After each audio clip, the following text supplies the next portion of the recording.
Él es docente de la Escuela Normal Superior, aquí del Distrito Federal, de Historia, ¿verdad? De la Así es. especialidad en Historia. Es la que sigue Educación Histórica y Formación Docente. ¿Ya tienes el indicador? Sí, muchas gracias. A ver si... Bueno, la ponencia que vamos a presentar trata sobre la formación de maestros de historia en la Escuela Normal Superior de México, profesores que enseñarán alumnos de escuela secundaria, adolescentes. La ponencia la hemos dividido en 3 partes. En primer lugar, hablarles de la crisis de la formación docente en historia, que aquí mi colega ya apuntó algunos datos, pero Siddhartha Camargo, que fue el autor de esa encuesta, trabajamos en una comunidad normalista de educación histórica, en donde estamos haciendo propuestas para mejorar la formación de los profesores normalistas. Y a eso le hemos denominado educación histórica. Y a partir de ahí hemos establecido los puntos de un nuevo modelo de formación docente normalista, que hasta el momento están expresados en 2 materias de los nuevos programas de la licenciatura de preescolar y de primaria, una maestría en educación histórica que se da en el CAM de Zacatecas, un diplomado en educación histórica que se da en la normal superior y varios cursos que se dan en las normales de los estados y que están en catálogo nacional. Entonces, de eso trataremos en esta ocasión. En la Escuela Normal Superior de México hubo 2 planes para formar profesores. Uno fue el de 1959, que estaba basado en el paradigma teoría-práctica.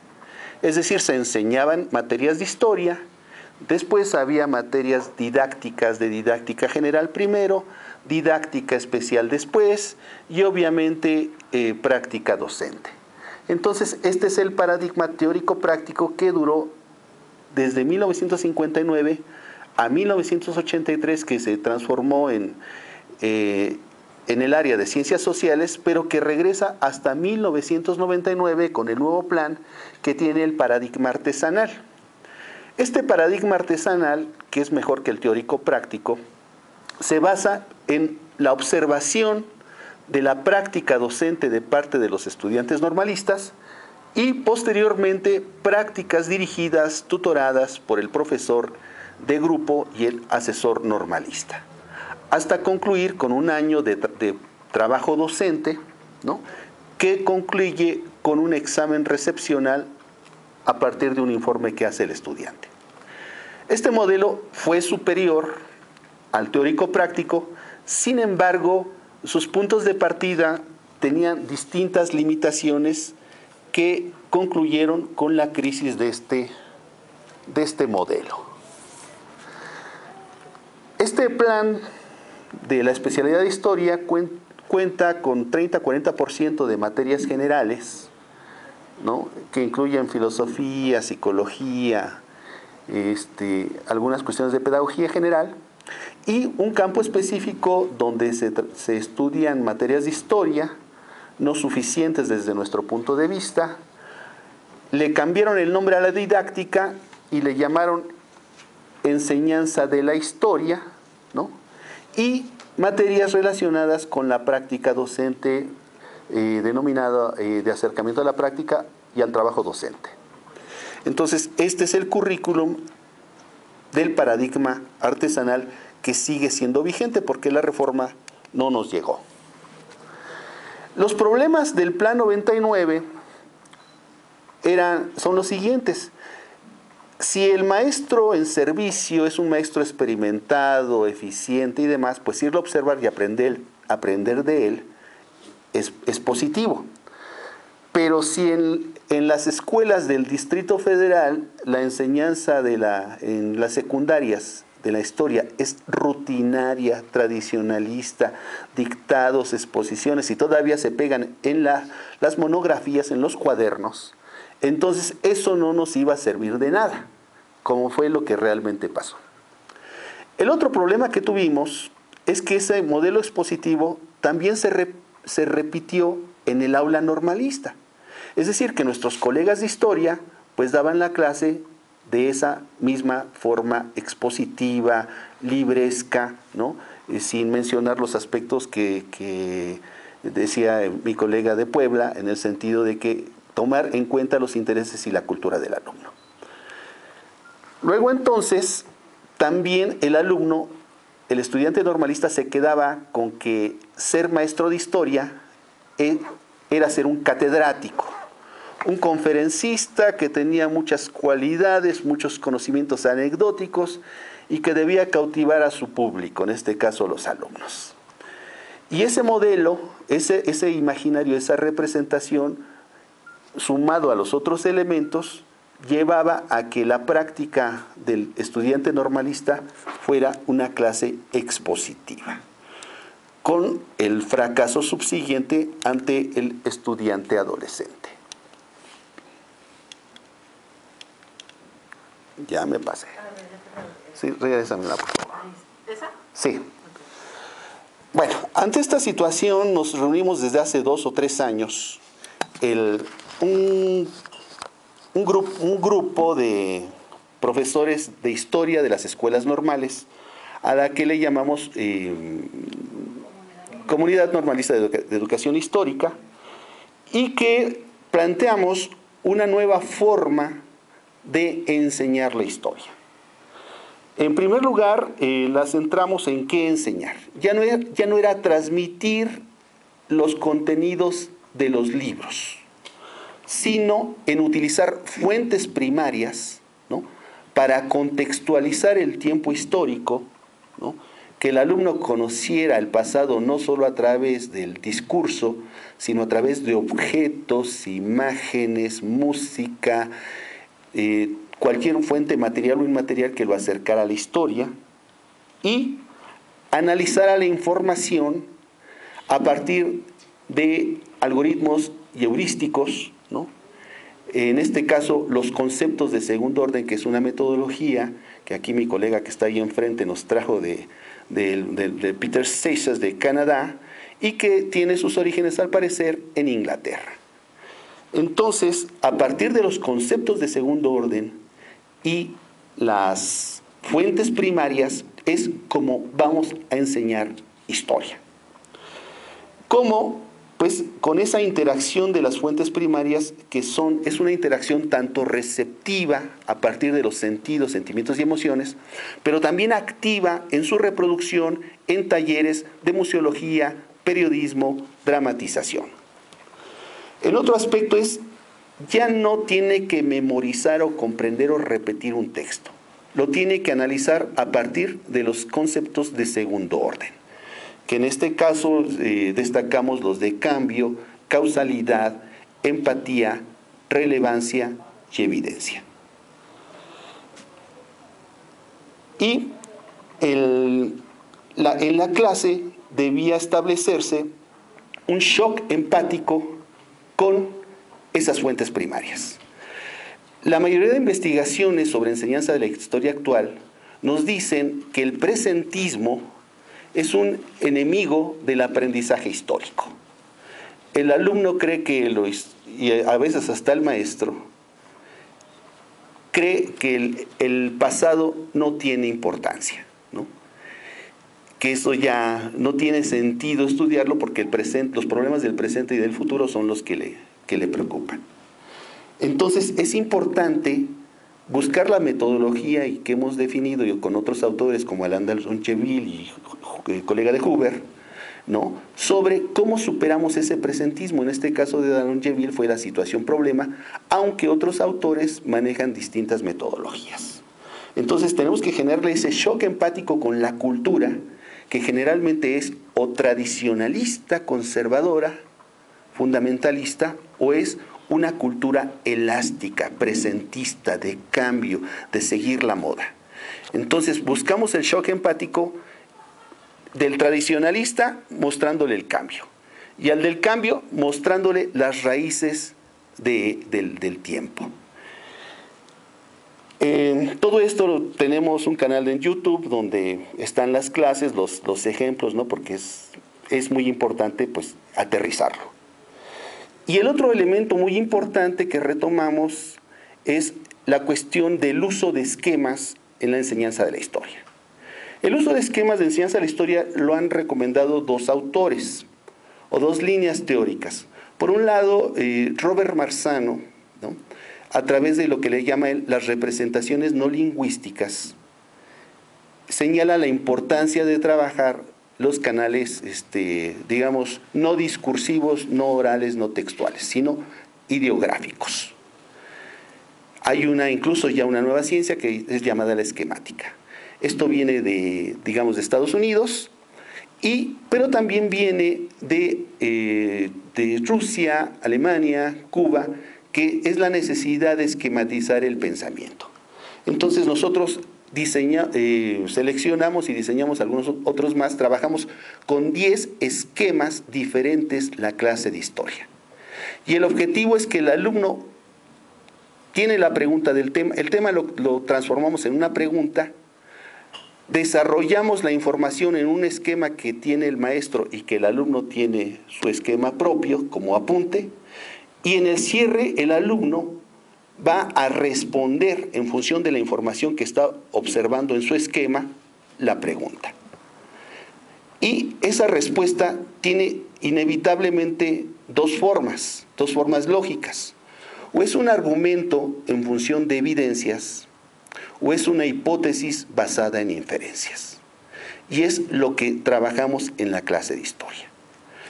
La interacción sensible con la fuente buscando el shock empático y el desarrollo del algoritmo o del heurístico del alumno a partir de la pregunta y el esquema.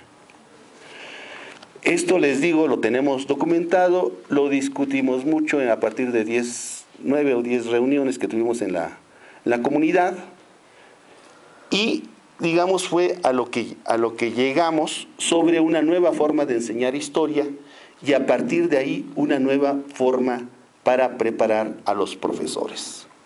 Cuando, ya lo hemos comentado, en la clase interactiva que contiene el shock empático y la pregunta algorítmica heurística, y en talleres sucesivos de inteligencias múltiples, museología, periodismo, dramatización y proyecto.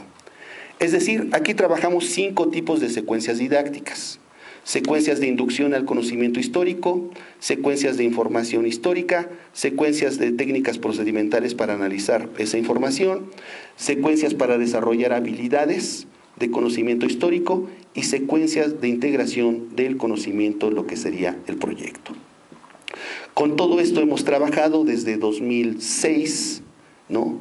Más no de esta forma completamente acabada, sino lo hemos ido perfeccionando, y a partir de las reuniones con la CONEI lo hemos pulido. Estamos publicados, estamos traducidos al portugués y publicados en Histodidáctica, la revista digital del Dr. Prats.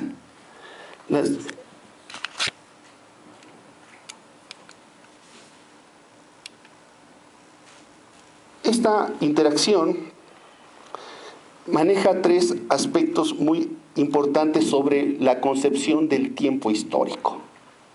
El tiempo histórico no puede ser más que un tiempo concebido. Pero para llegar a ese tiempo concebido, el alumno parte del tiempo vivido.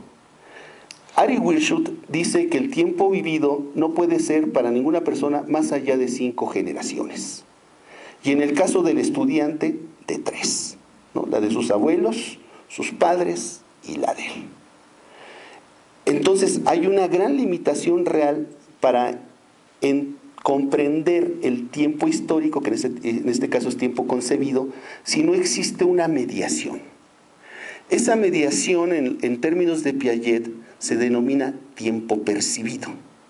Entonces, para llegar al tiempo concebido se requiere desarrollar el tiempo percibido.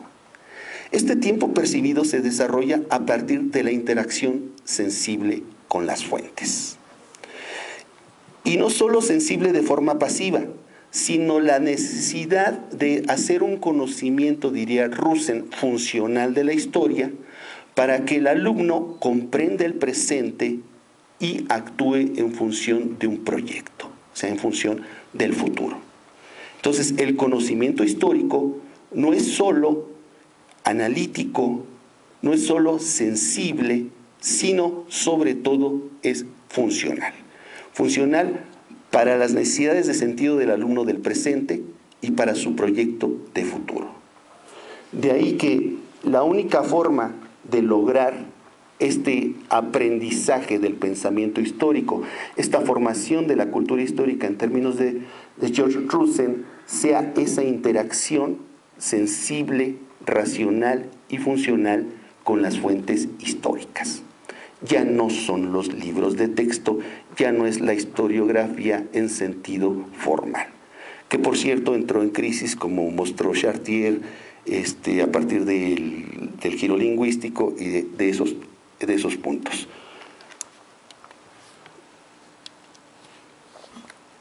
El comparativo con los modelos, tenemos el modelo tradicional, que ustedes ya lo conocen, no lo vamos a desarrollar más. Nuestro modelo de educación histórica, que es una corriente que ya es mundial, se desarrolla en Brasil, en Canadá, de cierta forma en Estados Unidos y en Inglaterra, ¿no? Y el constructivismo. El constructivismo es importante porque a partir de los programas del 93 de educación básica y luego posteriormente 2006 por competencias y ahora 2011 por estándares curriculares, el enfoque que se está utilizando es un enfoque constructivista. Sin embargo, el enfoque constructivista, los informes que hay, también demuestran una crisis de ese modelo, ¿no? Una crisis porque no toman en cuenta el aspecto cultural de la enseñanza de la historia, sino solamente el procedimental, el lógico, el cognitivo, lo cual, hasta donde se ha visto por las investigaciones que hace Arthur Chapman en Inglaterra, tiene grandes limitaciones. Me voy a ir más rápido porque 3 minutos. Esto ya se va a acabar. Bueno, pues hay otros paradigmas alternativos, la docencia reflexiva, las competencias, distintos tipos de tipología de qué docente queremos que enseñe historia, si el docente investigador, el docente pedagogo o el educador patrimonial. Y nosotros hemos establecido estas estrategias de educación histórica para formar al maestro en las escuelas normales.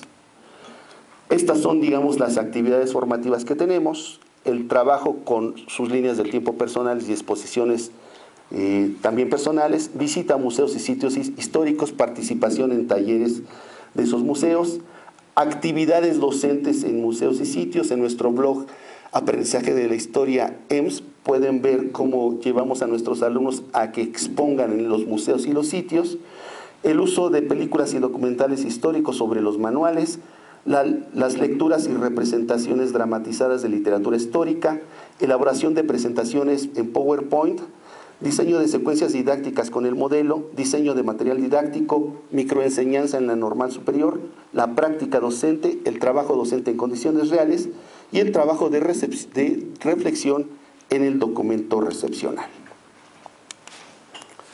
Nuestros resultados: tenemos más de 100 alumnos asesorados desde 2006, el 20% de egresados en la normal superior, un modelo de educación histórica ya formalizado, criticado por pares en el extranjero, y un modelo formativo aterrizado en diversos currículos.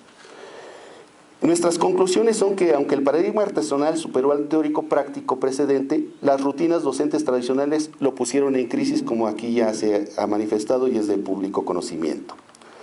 De ahí surge la necesidad de un nuevo paradigma educativo basado en el aprendizaje situado que supere la enseñanza transmisiva.